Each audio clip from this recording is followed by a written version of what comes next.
everybody, so we are here in my Tefal juicer, second time to use since I bought them, and I just started juicing the carrots,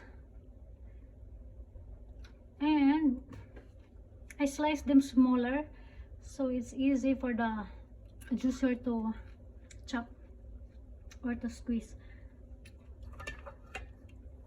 It's gonna be noisy, so bear with me. Here we go.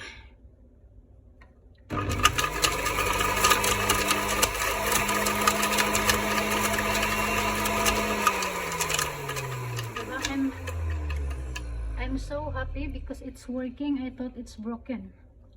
When I used the coconut meat, it was broken. Now it's come back to normal.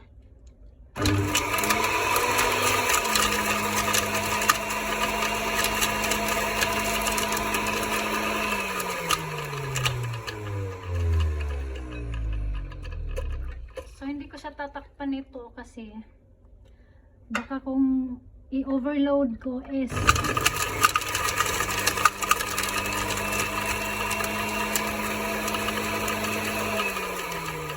handle with care. Baka pag na-overload, masisira na naman siya, mag-stuck. It will stuck kapag overload, kaya handle with care. Yeah.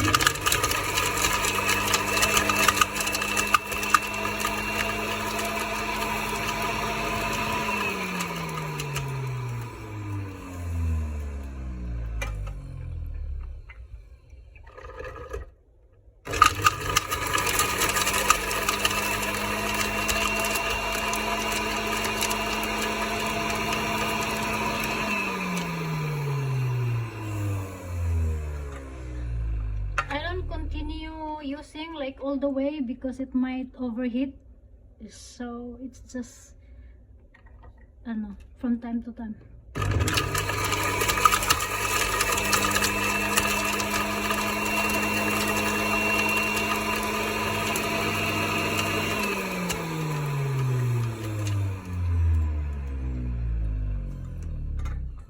Kasi we overloaded with the coconut meat, it was broken, so this one so far so good.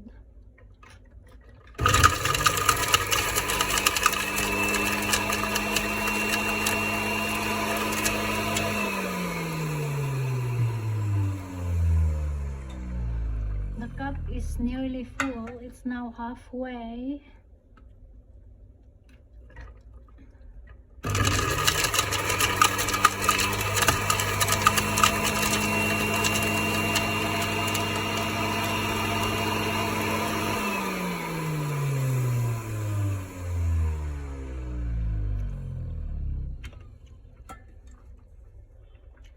Let's see kung punuin ko, kung magreklamo. Char. Huwag na. Malapit na tayong nearly finish.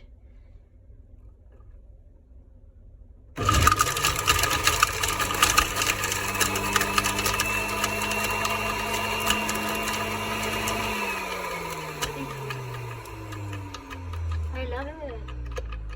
This is cheaper brand. Pang lang, pang curiosity, for only first timer use, so it's cheaper. The smaller one, kapag when I'm already expert in loading, I would buy much expensive, and for the what's this, loaded of fruits to juice. For now, this is like starter, trainee.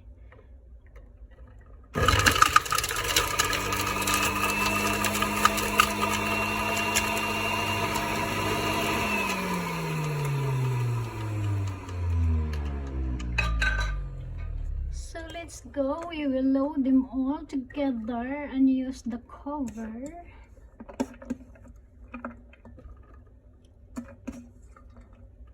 Punong-puno. Tingnan natin kung hindi siya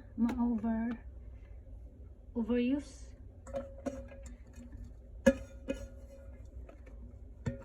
Ayay, nangahulog. Kainin ko na lang. Sus. Ay.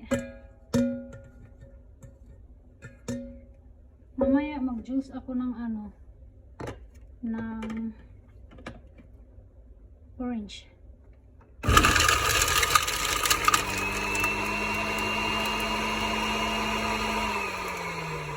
Yeah, ang bilis niya.